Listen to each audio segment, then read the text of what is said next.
Having hard conversations between you and your partner is difficult, even in the best of relationships.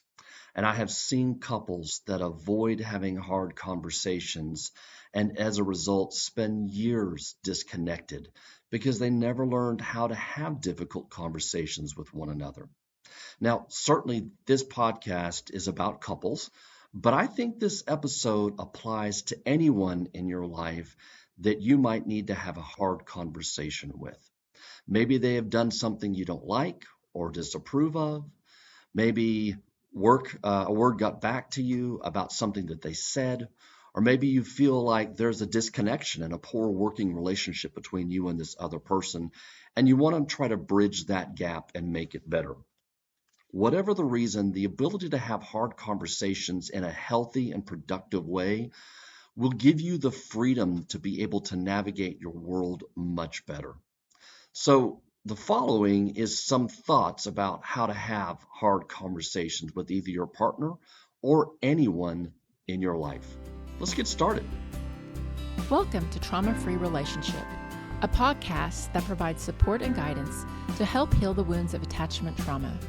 Whether you find yourself struggling with unresolved issues in the past or have experienced trauma in your current relationship, our goal is to provide accurate, scientifically informed information, as well as the tools to help you create a secure connection between you and your partner. And here's your host, Tom Phil. Okay, what we're talking about here is how to have hard conversations. First of all, let's define what a hard conversation is. A hard conversation is any difficult or emotional conversation that may directly involve the relationship itself. And what that means is that it's about you and how you relate to that person.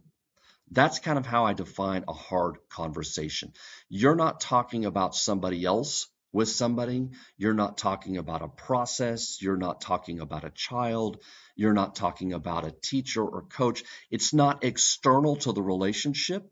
A hard conversation, more often than not, brings the relationship into focus and puts a spotlight on an aspect of it that can be emotional and emotionally difficult to talk about.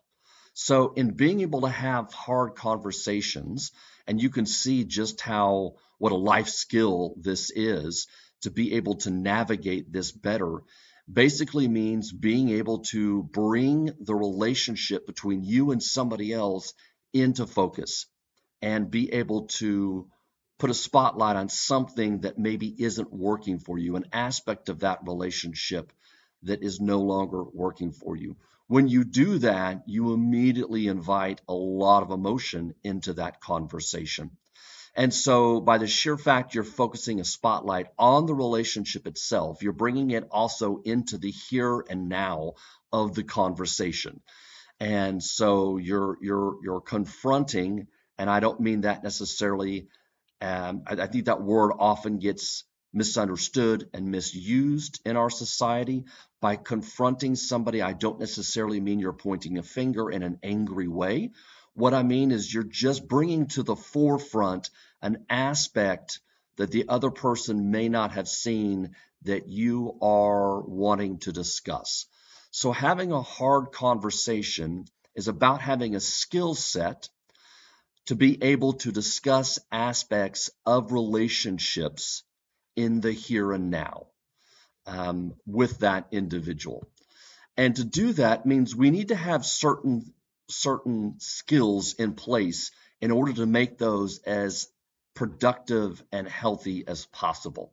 I've got some bullet points here that I think aren't in any particular order, but I think are necessary, that I have seen over and over when I've had to have hard conversations with somebody or that I've coached couples through.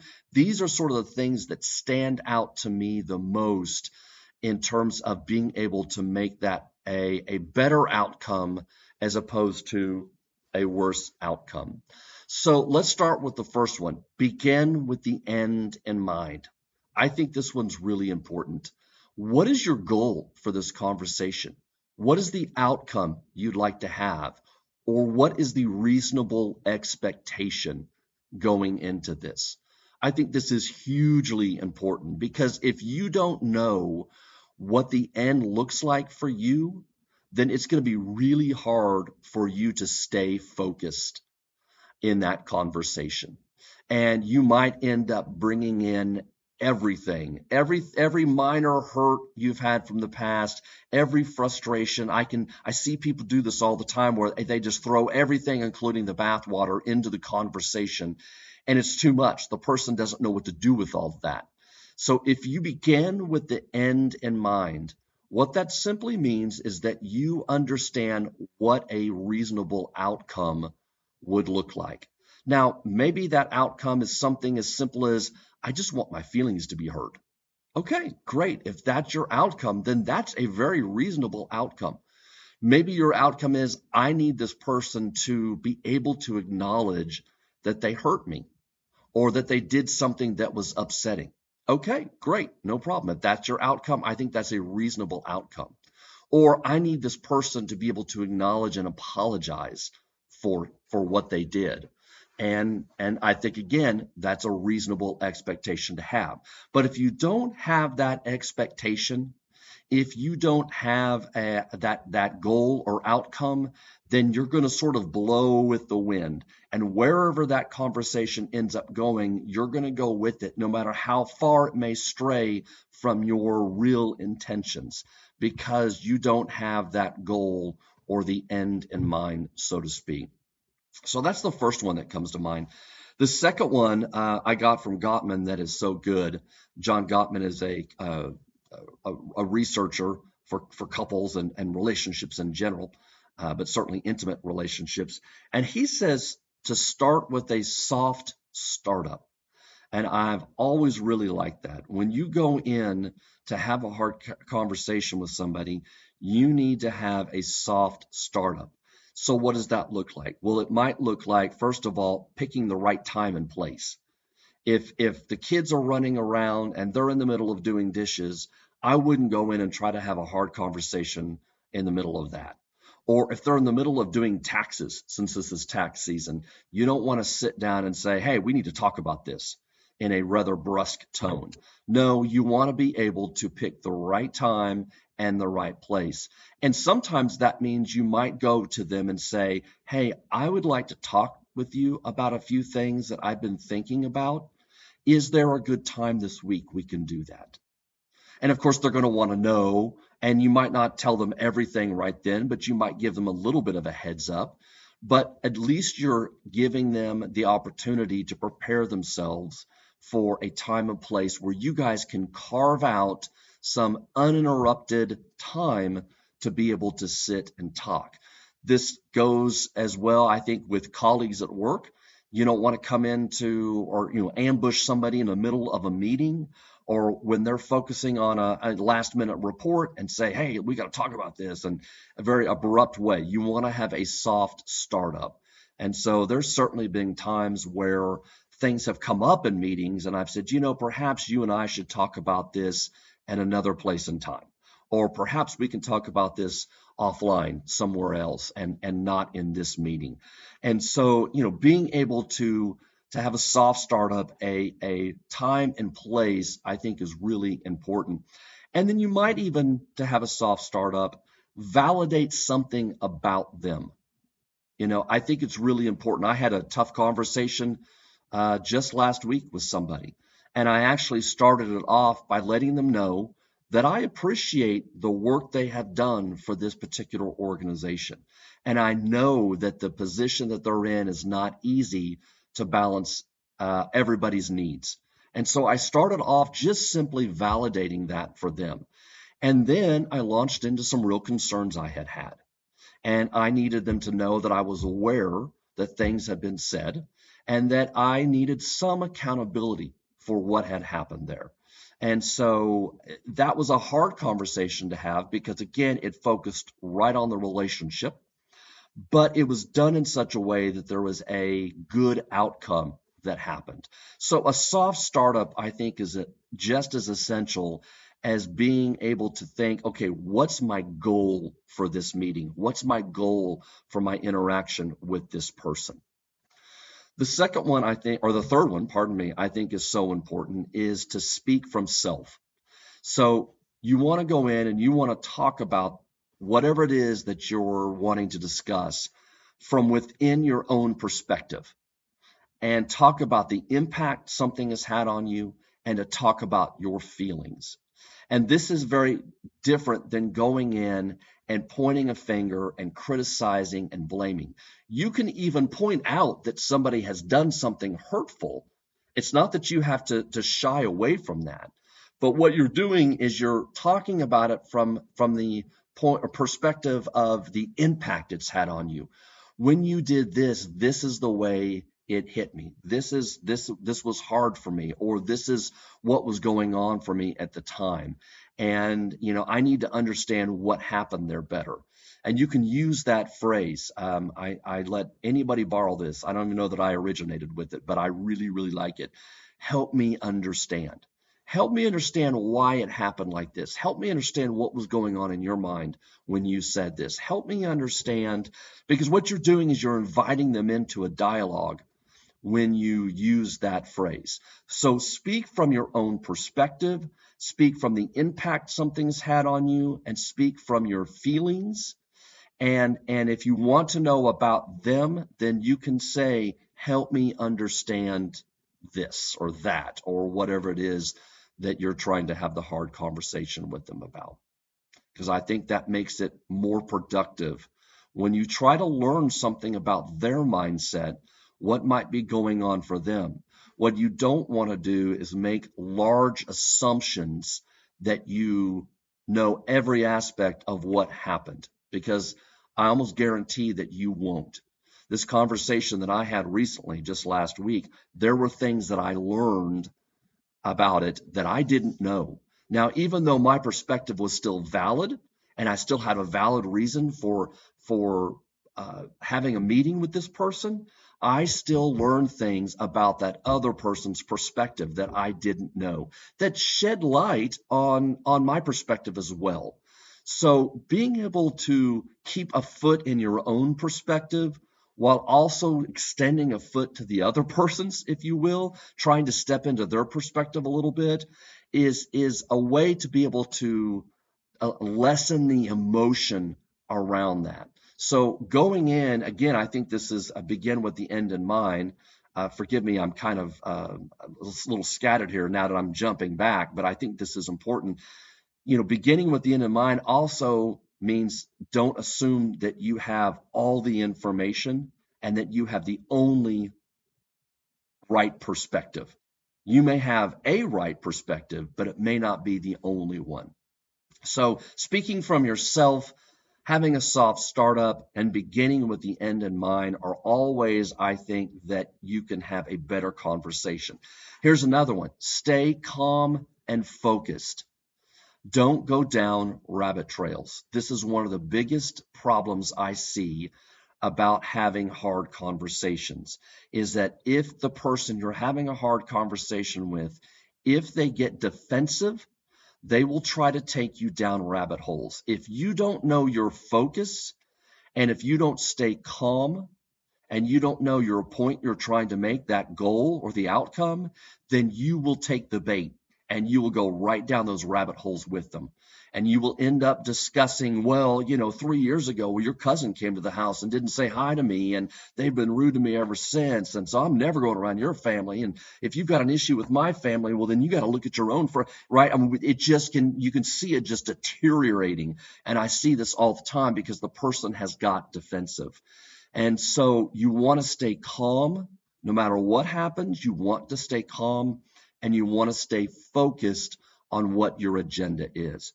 And if they start throwing something back at you, well, what about this? Or you do that. You simply say, you know what?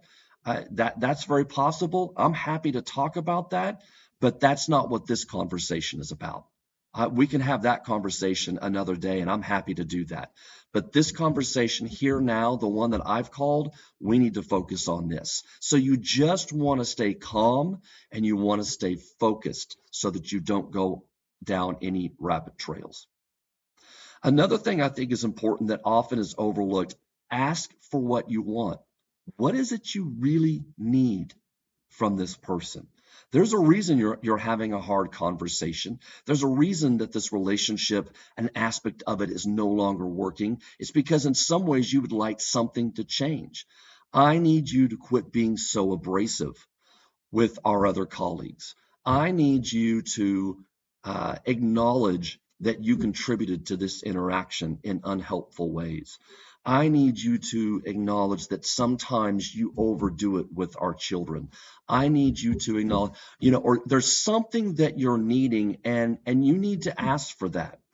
I was doing a marriage seminar recently, and one of the women in the seminar was talking about how her husband did not grow up in a family that ever apologized to each other.